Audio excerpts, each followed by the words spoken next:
Hi mga GAR, magandang hapon.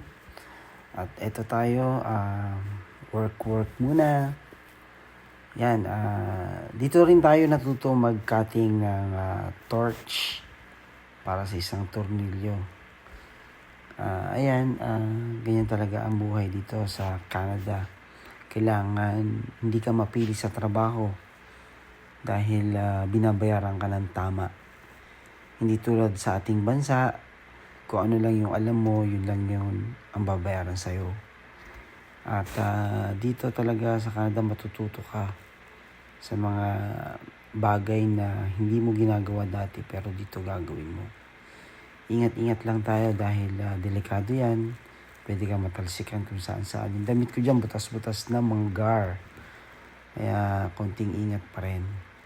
Yun lang, konting sabi lang, konting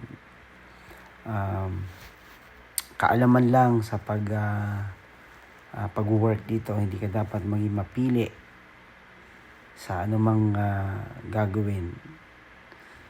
Minsan nag-grinder kami, minsan nag-welding. Yun ang trabaho ko, hindi to manggar.